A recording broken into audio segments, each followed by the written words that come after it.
जय श्री कृष्णा। राधे राधे। हल्दी तो हर किसी के घर में होता है और हल्दी के बिना हमारा जीवन अधूरा है, क्योंकि खाने में जब तक हम हल्दी डालें नहीं तब तक हमारा खाना शुभ नहीं होगा। शुभ मंगल कार्यों में हल्दी का प्रयोग भी होता है और हल्दी का सीधा संबंध देवगुरु बृहस्पति से है। देवगुरु बृहस्पति जो जीवन में, वैवाहिक जीवन में खासकर महिलाओं के कारक हैं और उनको सुख देते हैं। संतान की प्राप्ति, विदेश से धन।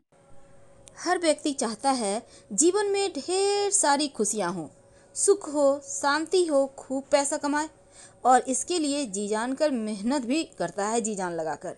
लेकिन बार बार सब कुछ अच्छा होने के बाद भी कभी कभी कामयाबी नहीं मिलती, सुख ही नहीं आता जिसकी वह कामना करता है। अगर आपके भी जीवन में ऐसी कुछ समस्याएं चली आ रही हैं, तब एक छोटा सा प्रयोग कीजिए। देखिए, हल्दी के डब्बे में आखिर क्या डालें अपनी मनोकामना कहते हुए कि आपकी मन्नत पूरी हो जाए। आखिर हल्दी किस बर्तन में रखना चाहिए? प्लास्टिक में, कांच में या स्टील में? सबसे ज़्यादा बेहतर किस में रखना अच्छा होता है? किस बर्तन में रखने से राजयोग बनते हैं?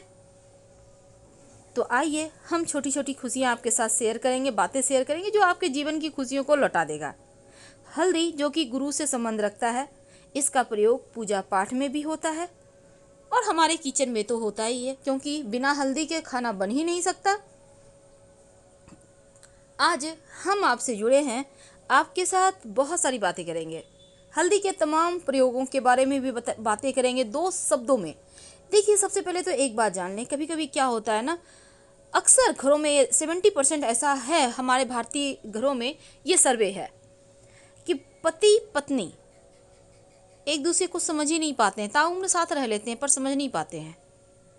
पत्नियां कहती है हमें प्यार ही नहीं मिलता पति का, या फिर पति किसी न किसी बात पर आपसे हमेशा उखड़ा रहता है, झगड़ा करता है। तब एक छोटा सा प्रयोग कीजिएगा। किसी भी गुरुवार के दिन आप एक हल्दी की गांठ ले लें हाथ में। ओम रत्यय कामदेवाय नमः, ओम रत्यय कामदेवाय नमः, इस मंत्र का 108 बार जप करें और फिर इस हल्दी की गांठ को पति के सिराहने, तकिए के नीचे रख दे, रहने दे, असर आपको दिख जाएगा। अब कभी कभी क्या होता है, आपके घर में बहुत सारी परेशानियां एक के बाद एक आने लगती है। आप परेशान हैं कि आखिर इन उलझनों से निकलने के कोई रास्ते नहीं है क्या? अब बहुत मुश्किल में है। तब एक छोटा सा प्रयोग कीजिएगा। अपने घर की बाउंड्री वॉल पर हल्दी से रेखा खींच दें। घर में नकारात्मक ऊर्जा प्रवेश ही नहीं कर पाएगी। अब आप फ्लैट में रहते हैं, ऊंची बिल्डिंग में रहते हैं, तब क्या करेंगे? अपने घर के मुख्य दरवाजे के चारों तरफ से घेरा बना दें हल्दी की गांठ से। इससे भी आपकी रक्षा हो जाएगी। बहुत सिंपल है। अब एक छोटा सा प्रयोग।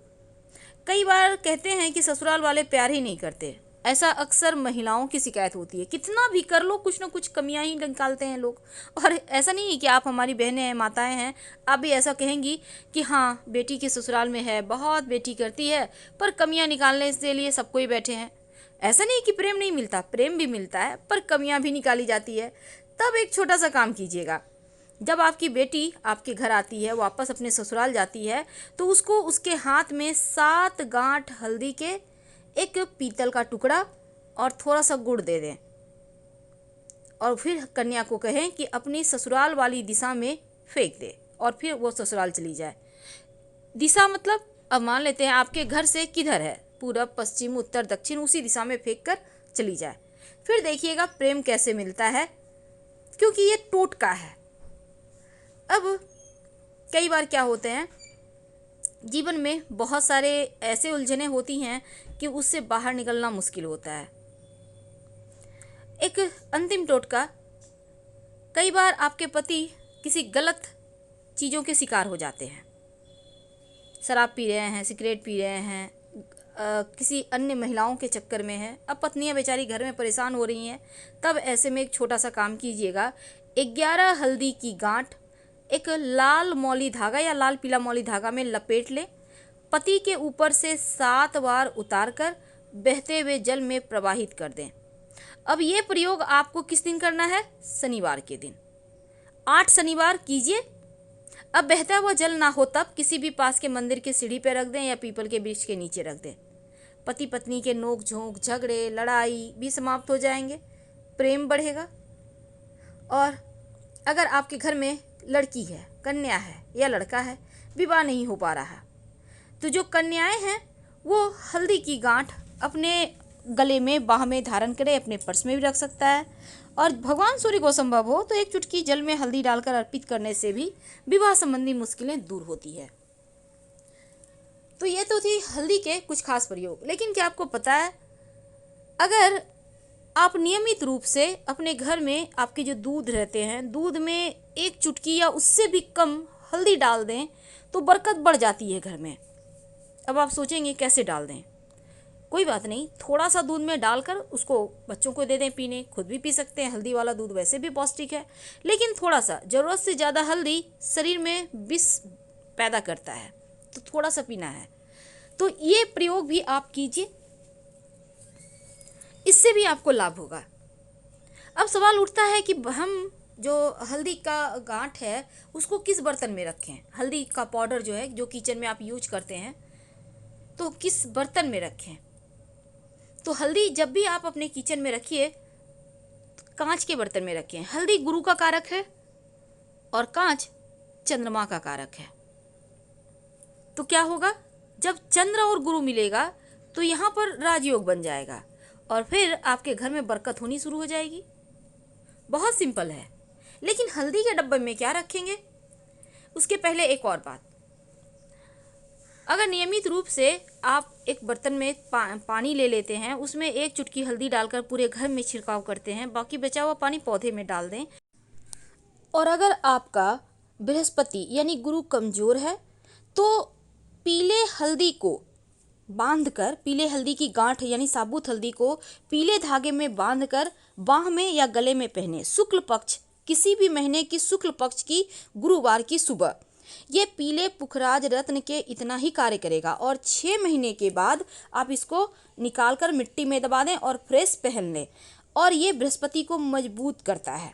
हल्दी धारण करने से आपका गुरु मजबूत होता है, करना चाहिए, इससे मुश्किलें कम होती है। पर दान कहाँ करेंगे? देखिए, पास के मंदिर में आप हल्दी रख कर चले आइए। अब शिव जी के मंदिर में नहीं, माँ पार्वती के मंदिर में आप रख सकते हैं, आपकी वाणी मजबूत होती है। लेकिन एक और बात जान लें, किसी भी गुरुवार के दिन एक छोटी सी डिब्बी में थोड़ा सा हल्दी ले लें और उसमें आपके घर में जो भी सोना पड़ा हुआ है, जिसका यूज नहीं है, टूटा फूटा हुआ भी चलेगा, एक छोटा सा टुकड़ा आप उस हल्दी की डिब्बी में डालकर उसको संभाल कर पूजा स्थान पे या धन के स्थान पे रख दें।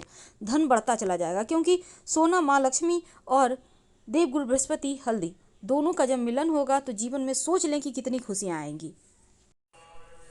अगर कोई बड़ी मनोकामना है, लंबे समय से पूरी नहीं हो पा रही है, तो हल्दी एक बर्तन में घोल लें पानी के सहारे। पास के किसी भी पीपल के पेड़ पर इस घुले हुए हल्दी से अपनी मनोकामना लिखें और फिर बिना पीछे मुड़े घर आ जाएं। एक छोटा सा प्रयोग, आपके घर में गोल्ड होगा, सोना टुकड़ा यानी मान लेते हैं नोजपिन है, टूटा हुआ है, अंगूठी है, टूटी हुई है, कोई भी टुकड़ा या अच्छा ही सोना है आपके पास, तो उसको हल्दी एक डिब्बी में रख कर उसमें उस सोने को रख कर छिपा कर रख दें अपने तिजोरी में ही। देखिए कैसे धन बढ़ेगा। लेकिन दूसरी तरफ अगर आप हल्दी के डब्बे में लाल मिर्च, छोटे छोटे लाल मिर्च ले लें, सूखी हुई, कम से कम 5 या 7, अपनी मन्नत कहते हुए उसमें रख दें। जब मनोकामना पूर्ण हो जाए तो इस लाल मिर्च को निकाल लें और इसको आप चाहें तो सब्जी में डाल दें या फिर कहीं मिट्टी में दबा दें। वैसे आप इस हल्दी के डब्बे में अपनी विष कहते हुए लाल मिर्च आपको रखना है। दूसरी बात, नकारात्मक ऊर्जा से भी बचेंगे और जब लाल मिर्च इसमें जाएगा तो जीवन के संघर्ष कम होते हैं। वैसे हल्दी के डब्बे में 2 लौंग भी डाल कर रख सकते हैं, इससे भी आपके जीवन की मुश्किलें कम होंगी। लेकिन नमक और हल्दी एक साथ कभी मत रखें, यानी नमक यहाँ पे रखा है तो हल्दी थोड़ा अलग हटा के रखें, ये बहुत ज़रूरी है। वरना बेवजह घर में झगड़े, लड़ाई, डिप्रेशन की समस्या पैदा होगी, तकरार होगी, तनाव बढ़ेगा। और अगर आप अपने घर के मुख्य दरवाजे पर हल्दी से स्वस्तिक का निशान बनाते हैं तो नकारात्मक ऊर्जा प्रवेश नहीं करेगी, घर में रहने वाले सुखी, संपन्न और मस्त रहेंगे और जीवन में खुशियां भी आती रहेंगी। ये तो बहुत सिंपल प्रयोग था जो हल्दी से आप कर सकते हैं। लेकिन हल्दी के डब्बे में जो लाल मिर्च डालेंगे, छोटे छोटे चुन के सूखे हुए लाल मिर्च डालना है आपको, इस बात का याद रखिएगा। हम क्योंकि यहाँ पर देखिए अब बहुत सारे महिलाएं कहेंगी मेरे पास तो प्लास्टिक के डब्बे में हल्दी है, कोई दोष है? नहीं, दोष बिल्कुल भी नहीं है, ना ही स्टील के डब्बे में रखने से दोष है। लेकिन अगर आप कांच में रखते हैं तो इसके महत्व ज़्यादा बढ़ जाते हैं, इसके बेनिफिट मिलेंगे। लेकिन जो रसोई में हल्दी है उसमें 2 लौंग डालकर ज़रूर रखें। और हम आपसे विदा लेते हैं। जानकारी अच्छी लगे